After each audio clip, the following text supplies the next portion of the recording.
Chapter 1. The Monster from the Deep. I am Professor Aronnax. My job is to study everything dead or alive under the sea. I see beautiful and ugly things down there. But there is one strange experience that stays in my mind like a nightmare.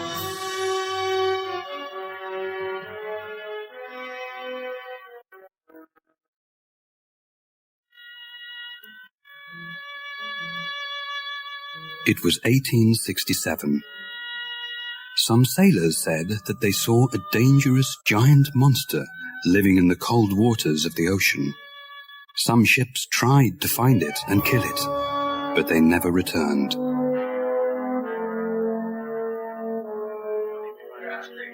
People said it looked like a whale. It was 300 feet long. Water came out of its back. It was like a big underwater explosion. The largest whale was only 180 feet long, and if these men were right, this was even larger. I was famous because I was the writer of a book called The Mysteries of the Great Ocean Depths. When the captain of the American ship, the Abraham Lincoln, decided to leave and look for the monster, he asked me to go with them as an expert. The idea was very exciting. I invited my faithful assistant and good friend, Conseil, to go with me. He always helps me to organize the names and places of the wonderful, strange sea creatures that we find in the oceans of the world. He accepted the invitation, and we got ready to go.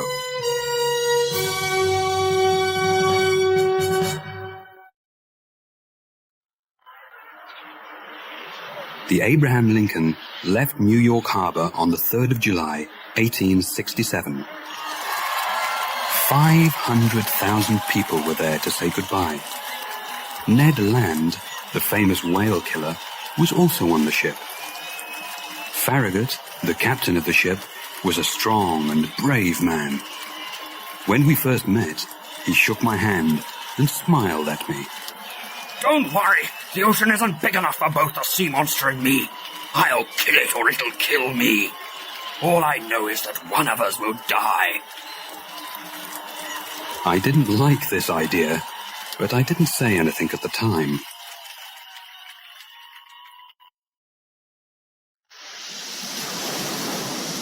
We sailed for 3 months, and we never saw the creature once. The men wanted to find and kill the sea monster, but after all this time, everyone on the ship started to believe that there was no monster, and then it happened. It was nighttime, and we were 200 miles off the coast of Japan when suddenly Ned Land, the harpooner, cried out, There it is! Don't lose it! I want it dead or alive! The men on the ship began to run and shout.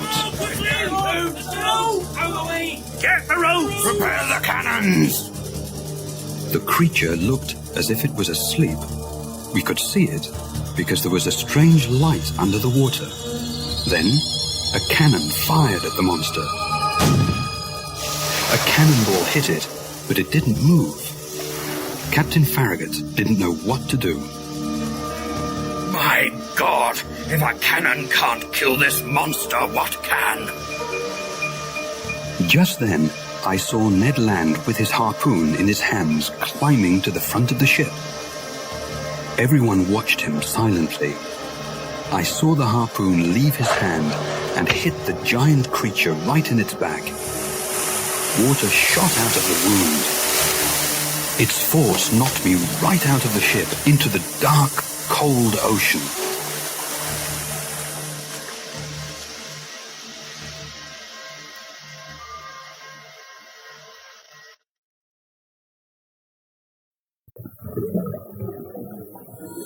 Chapter 2.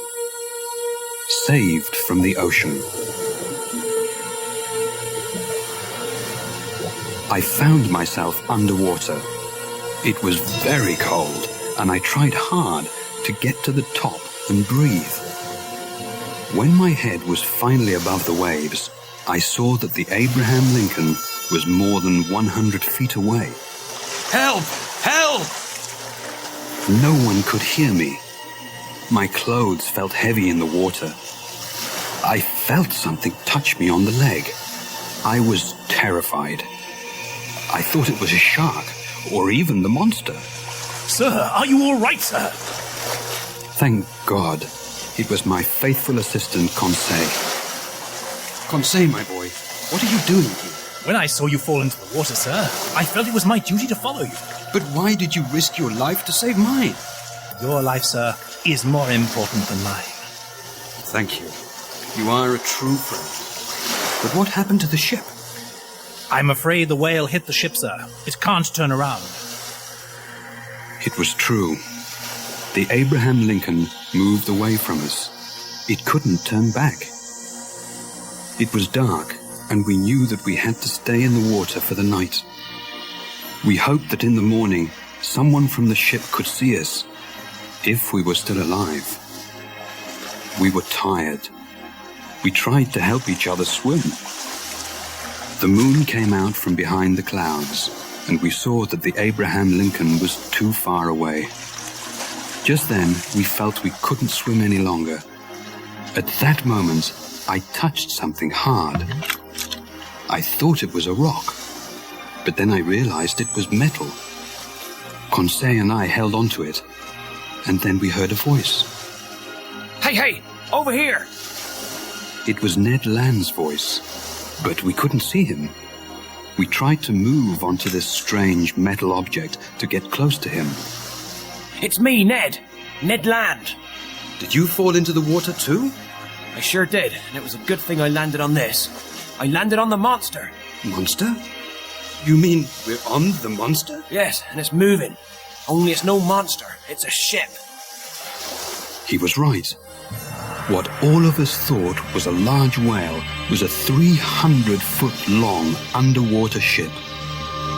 Ned sat on a platform which was on top of the ship. We knocked on the ship's sides, but they were too thick, and no one heard us. We heard the noise of the ship's engine. I only hope it doesn't go under the water. The mysterious ship began to sink before Ned finished his sentence. Help! Help! Help! Suddenly, the ship stopped sinking. A short man in strange black clothes opened a secret door on the top of the ship. When he saw us, he ran back inside, frightened. 2 minutes later, 6 large men with black masks came out, took us by the arms, and took us down inside the ship.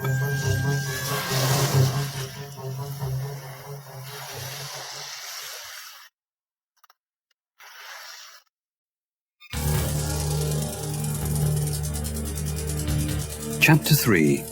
Inside the Nautilus. They took us through a long, dark tunnel. We could see nothing around us. They put us into a dark room, then closed the door behind us. A light came on. The room was empty. It only had a table and 5 chairs in the middle. Ned Land got very angry. They mustn't treat me like this. I didn't do anything wrong. I'm getting out of here. Do you hear me? I want out! Ned screamed at the locked door, but no one answered his call. Don't use all your energy, Mr. Land. We may need it later. Quite right, Conseil. As usual, you speak with your mind and not your heart. The door opened again after some minutes. 2 men stood there in front of us. One was tall, with dark, serious eyes. The other was short. He looked at us without any interest. The 2 men wore black hats and shoes made from sealskin. Their clothes looked thin and comfortable. They spoke a language which I did not understand. I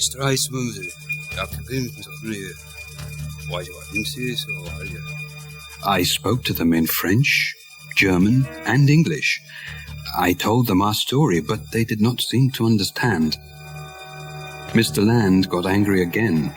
You listen to me. You let us off this ship, or... There's no reason to be angry, Mr. Land. It is I who should be angry with you. The tall man was calm, and he spoke perfect English. He surprised all of us, and we didn't say a word.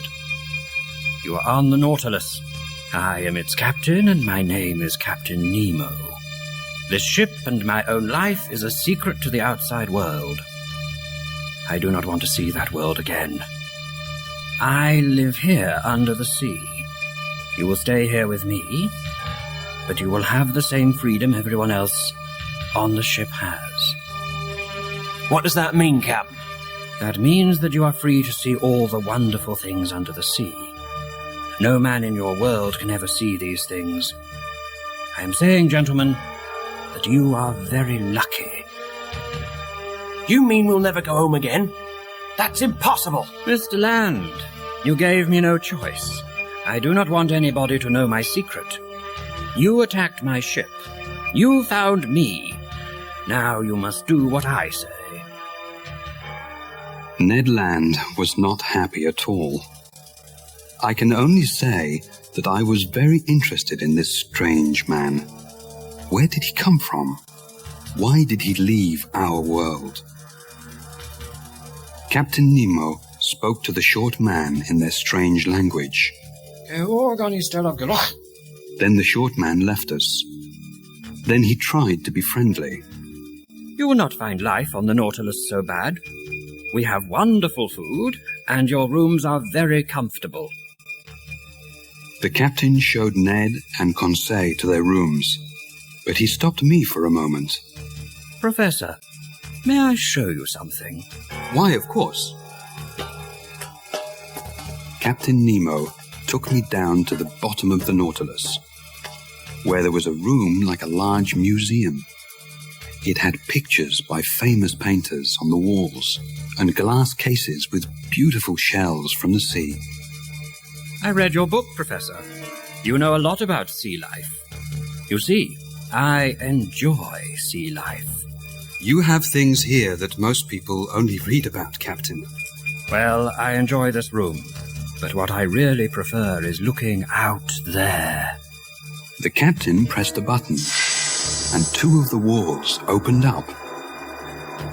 Behind them, there were large glass windows looking out onto the sea. A white light coming from the ship made everything easy to see. I stood in front of the window like a small boy at the zoo, and believe me, I didn't feel at all like Captain Nemo's prisoner.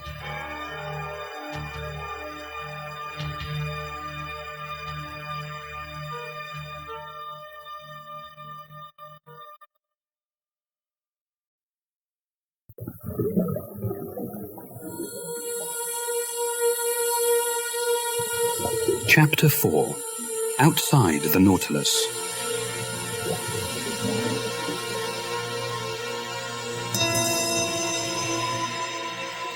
The Nautilus traveled underwater, watching the mysteries of the ocean. The captain and his crew were excellent hosts. They gave us wonderful seafood, and we were free to visit any place we liked on the ship. We traveled near the coasts of Australia and Papua New Guinea. I enjoyed seeing all the strange sea life of these waters. I had enough information to write a new book. But Ned Land was not happy on the Nautilus. He was a whale hunter, and his life was above the water, hunting whales. One morning, he asked Conseil and me to go to his room to talk. I want to talk about our escape. Our escape? We're underwater. How can we escape? Not now. This ship goes above water every 2 days to fill it with clean air. When we're near land, we have to try to escape. The waters we are in now are full of sharks, Mr. Land. I know that, Professor. We'll wait. When we get close to a country we know, we'll try to escape. But how will we leave the Nautilus? Ned Land had no time to answer this question. There was a loud crash, and we all fell to the floor. The lights went on and off, and the engine stopped. The top of the Nautilus was just above the surface of the water. I saw Captain Nemo on the platform outside the ship. The ship was between two large rocks, unable to move. We had to wait 6 days for the water to rise before the ship could leave. The captain didn't seem at all worried. The sea brought us here. The sea will take us away. We were very close to Papua. I could see it from the ship. Ned Land asked the captain if we could go on land and hunt some animals, because he didn't want to eat fish. Captain Nemo let the three of us go. This didn't surprise me at all. There were only cannibals on Papua. We couldn't escape because they would kill us. There was a small boat on the Nautilus which we used to get to land. Captain Nemo gave us guns, and we were all excited to return to land and feel free again.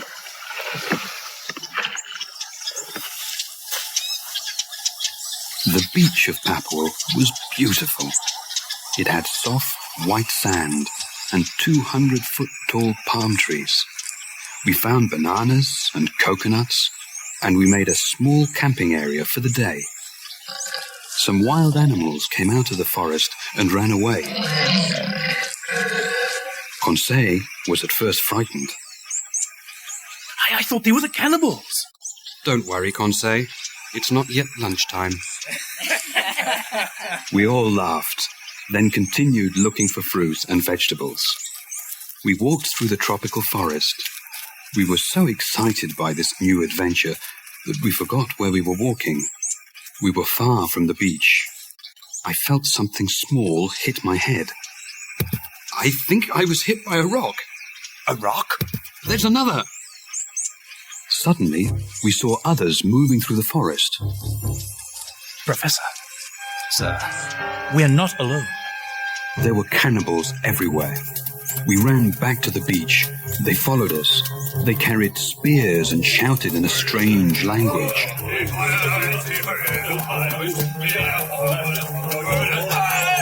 We jumped into the boat, leaving all our food and guns behind.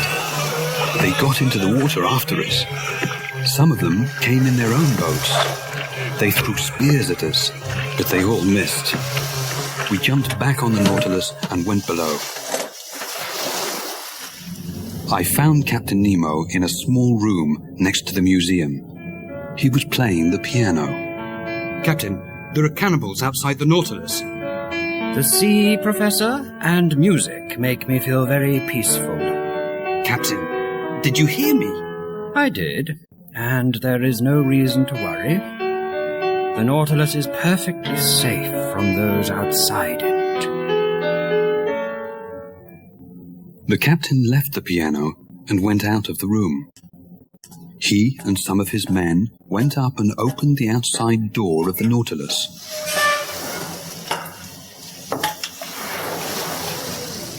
Several cannibals looked down inside.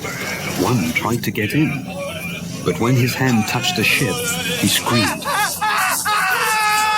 Another tried the same thing, and he also screamed. Soon, all of them swam away. You see, Professor, there is electricity around that door. Anyone who touches it feels great pain. I felt terrified. The captain had everything he needed to protect himself and his men. He also had everything he needed to keep us prisoners.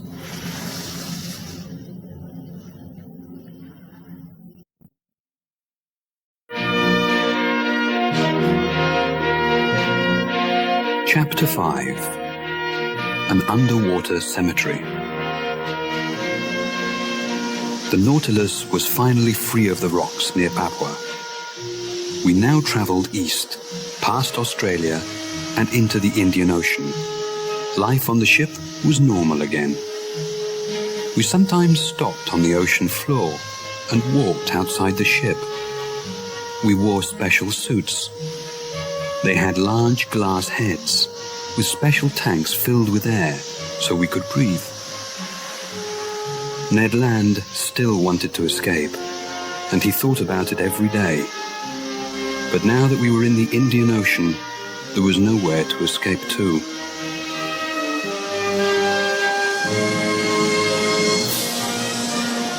One afternoon, while the Nautilus was on the surface of the water, I went upstairs to have a look outside.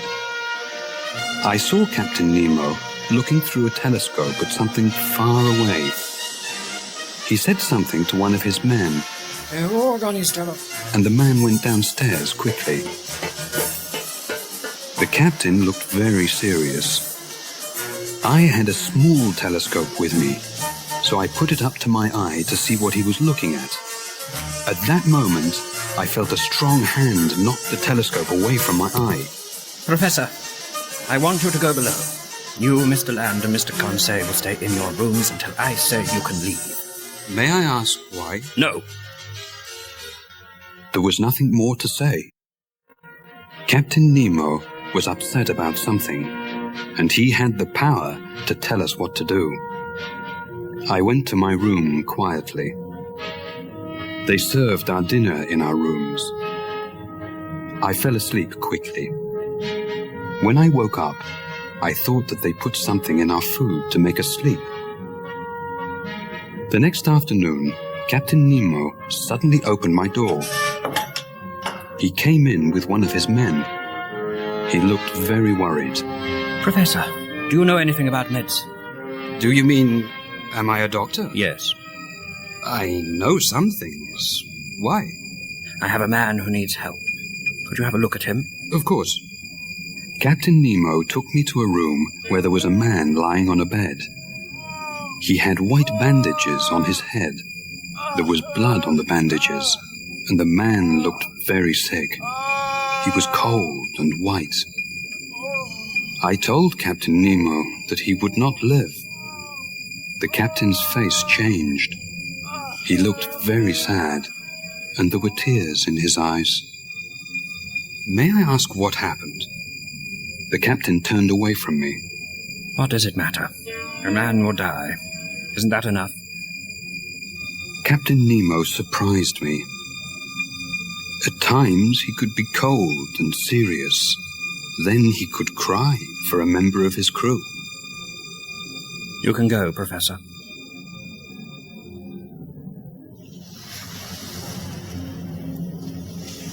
The next day, I saw the captain on the platform. It was a bright, sunny day. I did not want to say anything about the sick man, but I was curious. I asked him if he wanted to go for a walk on the ocean floor. He said yes, so we put our suits on and off we went. The Indian Ocean had the most beautiful rocks, plants, and fish in the world. All of us enjoyed it very much. It was like a colorful picture show. But Captain Nemo had another reason for our walk.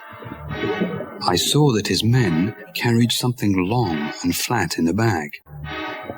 They also had tools to dig with. Then we arrived at a safe area with large plants around it. They put the bag down and began digging.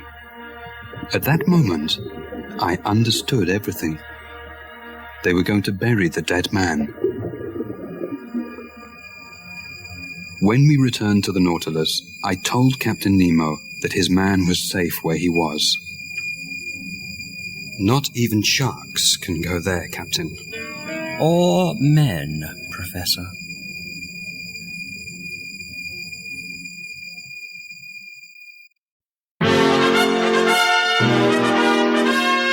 Chapter 6.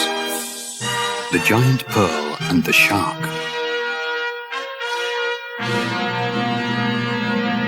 We traveled in the Indian Ocean for 10 days. The Nautilus did not seem to have any particular direction. I did not see Captain Nemo for some days after the man's death. He stayed locked in his room. The ship was quiet. One day, Conseil, Ned Land and I were in the museum room. We were looking through the underwater windows at the beautiful fish. I wanted to know what the others thought of Captain Nemo. Conseil said, I think he's a scientist who never had any success. That's why he's here under the sea. He's not famous, and he's angry about that. I think he's crazy, and we will die here unless we escape. I think you're both wrong. He's angry about something. He is not free here. He loves the sea, yes, but there is something missing from his life. Maybe he blames someone for that, and I think he wants to hurt that person. As I said this, the walls closed over the side windows, and Captain Nemo walked in. Would you like to go pearl fishing? This is the richest part of the world to fish for pearls. We all looked at each other and agreed. We were prisoners, but it was exciting to see all of the mysteries under the sea.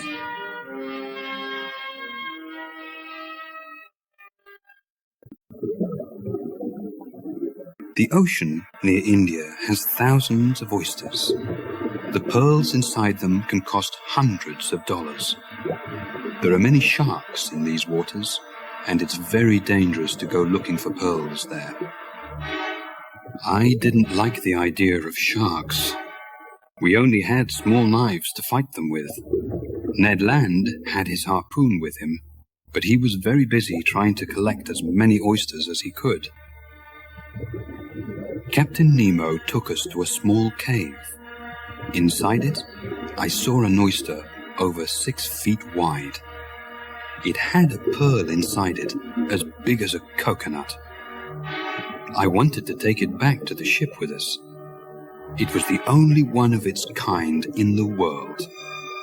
But Captain Nemo said no. He wanted the pearl to grow alone there in the cave until it was truly the most fantastic pearl in the world. On the way back to the ship, we saw an Indian boy swimming for pearls. We hid behind some rocks so he couldn't see us. Suddenly, a large shark swam nearby. The boy saw it, but it was too late. Captain Nemo swam away from the rocks with his knife in his hand and began fighting with the animal. The boy looked terrified. Captain Nemo fought with the shark, and there was blood in the water. The captain looked in trouble. Immediately, Ned Land attacked and killed the shark with his harpoon. The captain was safe, and I was so surprised that I couldn't move. When we got back to the Nautilus, the captain thanked Ned Land. You saved my life, Mr. Land. Thank you. Don't thank me. I kill sharks and whales because it's my job. I didn't do it for you. Come, Mr. Land. That's a horrible thing to say. It's all right, Conseil. I understand, Mr. Land. I saw in his face that he did understand Ned Land. We were prisoners. Ned Land's only thought was to escape. Captain Nemo understood that thought. He would feel the same way if he were in Ned Land's position.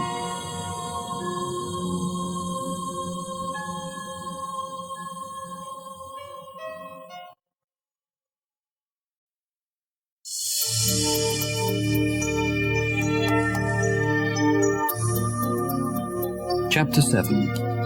The Lost City. Captain Nemo took us north through the Indian Ocean to the Red Sea, but the Red Sea had no exit. As we got closer to Egypt, I went upstairs to the glass room at the top of the ship. It was dark outside. We were a long way under the sea. Captain Nemo turned on the outside lights. I don't understand, Captain. There is no exit here. We cannot go through the land. But we can go under it. Watch. We moved down below the country of Egypt. Suddenly, I saw a large hole in the rock. A tunnel. That's right, Professor. And we are going through. The Nautilus shook as we went through the small tunnel. It looked like an old cave. Then, water surrounded the ship, and there was no more land. When Conseil and Ned woke up, I told them that we were in the Mediterranean Sea. But how? Who cares how? Now's our chance. When we go up again, we're going to escape. We're close to Europe, and we can take the small boat to get to land. Do you agree? I could not think only of myself. Conseil loved the sea, but I did not think he wanted to live his life there. Ned Land could not escape without our help. I agree.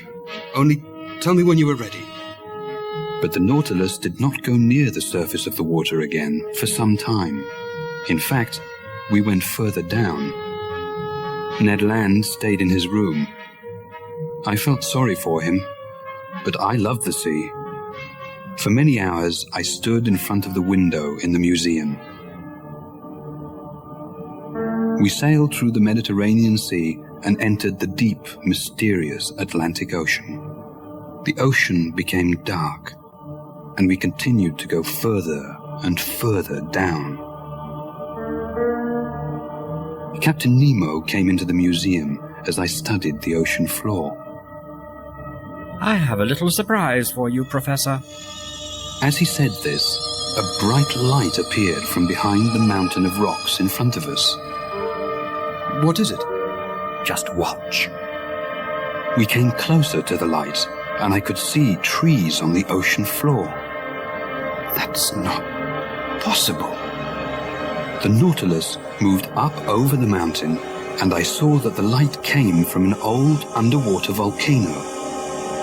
There was no fire, but the hot lava still produced light. The light showed us part of the ocean floor.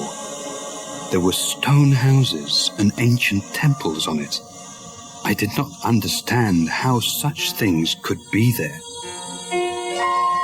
It looks like a city from thousands of years ago. It is. It's the lost city of Atlantis. I looked up at Captain Nemo. He never took his eyes off the window. I looked down again. So it was true, I thought. Atlantis did exist, but only Captain Nemo knew for sure.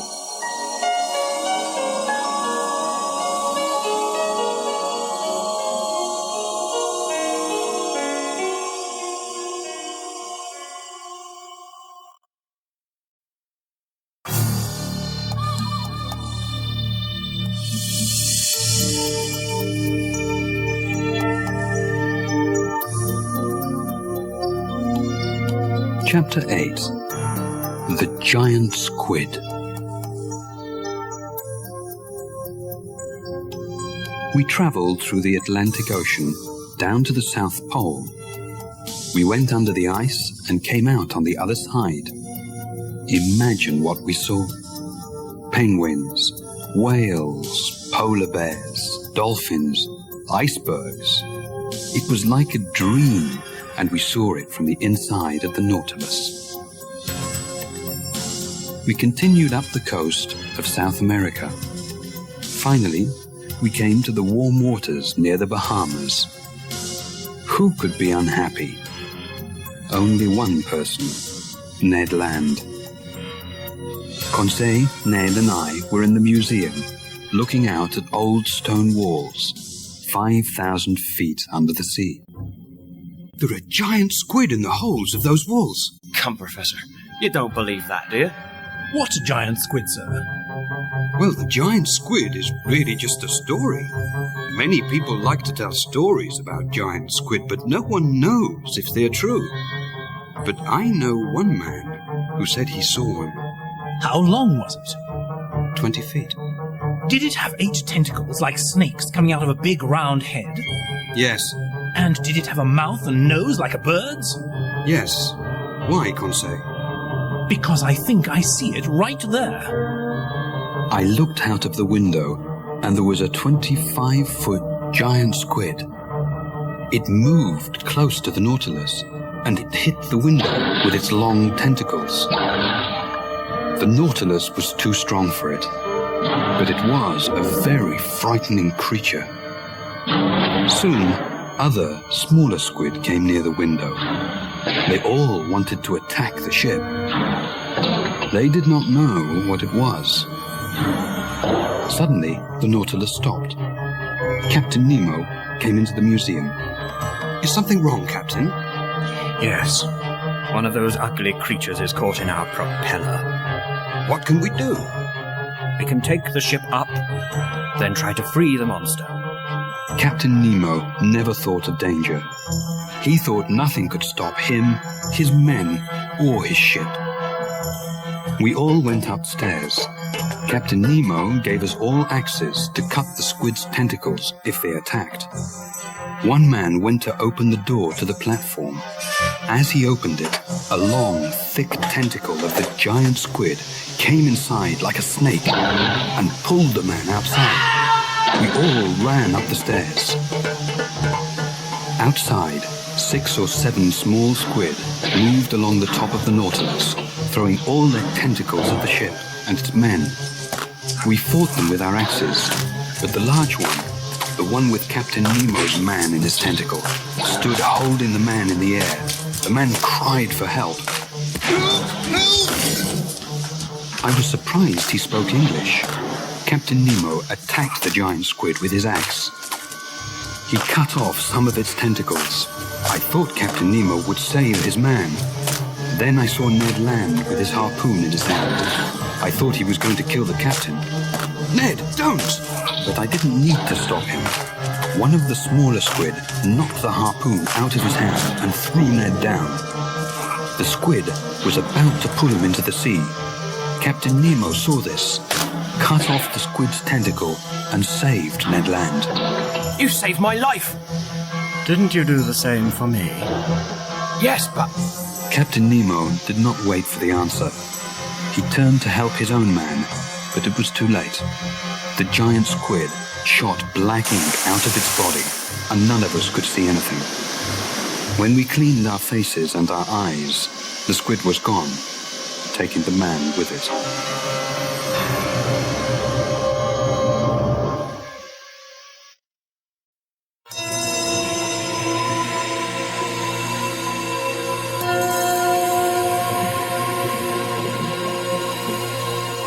Chapter 9.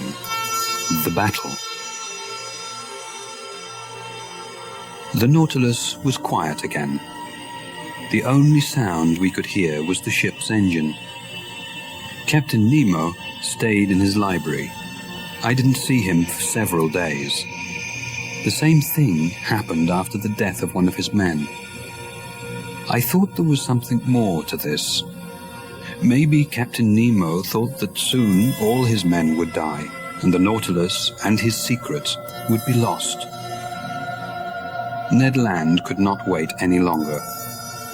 I want you to talk to the captain, Professor. Ask him if we can leave. Now is not the time, Ned. It is.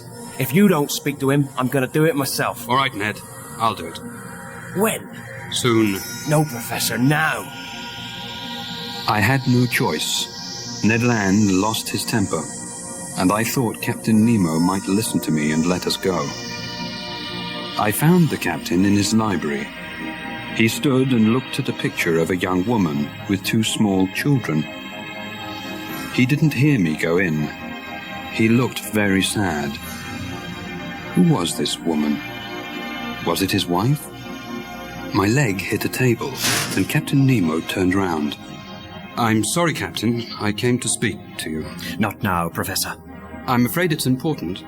What is it? It's about our freedom. The men and I need to know what you plan to do with us. I already told you. Captain, you can't expect us to stay on this ship forever. Professor, you found me. I did not find you. No one who enters the Nautilus ever leaves. There is nothing else to say. Suddenly, I heard a voice speaking in that strange language.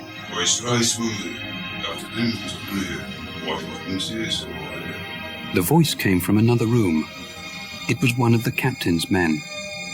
The captain became very angry. Professor, I want you to go to your room.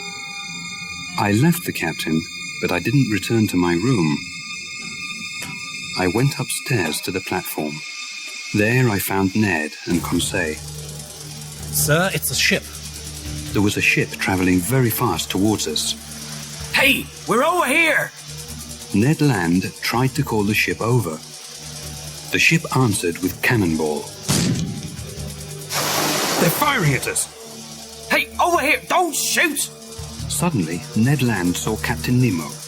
I want all three of you to go to your rooms now. The ship came closer. Captain Nemo's men got ready to fight it. This is my real enemy. They killed my friends and family. Now it's my turn to kill them.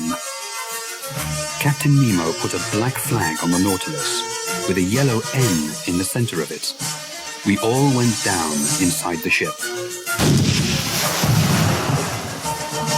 I watched the fight from the glass window in the museum. The Nautilus shook from the explosions of the cannonballs in the water, but it went forward, ready to attack the enemy ship. The Nautilus made a hole in the bottom of the enemy ship with its sharp nose. I saw the men on the other ship fall into the water. There was a loud explosion and then silence.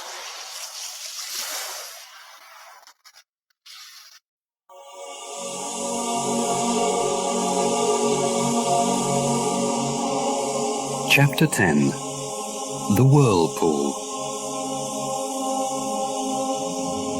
Captain Nemo was not the man I thought he was.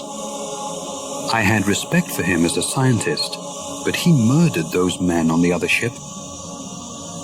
After the terrible battle with the enemy ship, everything on the Nautilus was quiet. I did not see Captain Nemo or any of his men. We traveled underwater, never coming up except for air. Ned and Conseil stayed in their rooms. We all felt the same.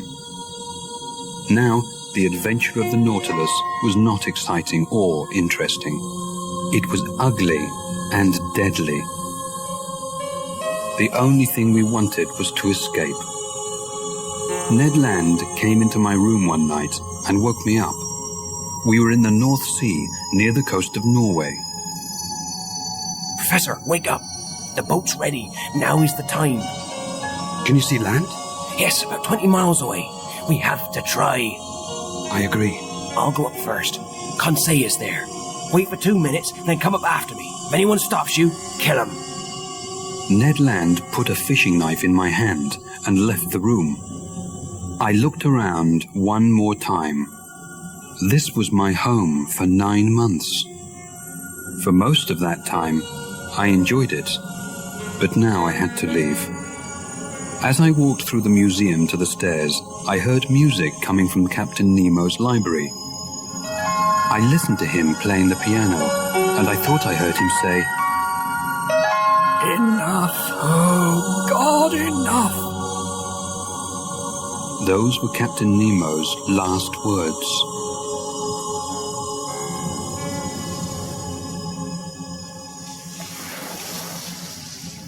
I found Ned Land and Conseil in the small boat on the platform.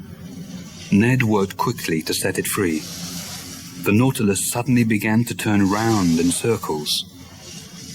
The men below began to shout. What's happening, sir? I don't know. Get ready. I'm almost finished. Suddenly, I thought I understood what the men below said in their strange language. The Nautilus was in a whirlpool. The waters off the coast of Norway were famous for this. Boats which sailed into these whirlpools never escaped. What shall we do, Professor? Don't free the boat. We'll never make it. I can't hold it. We're gonna... I heard a loud snap. Something hit me on the head, and that's the last thing I remember.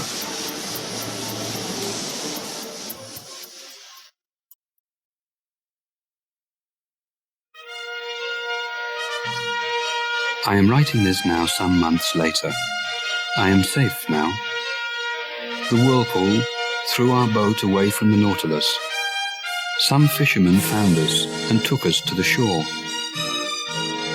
I do not know what happened to Captain Nemo and the Nautilus. Maybe he is still alive, living under the sea.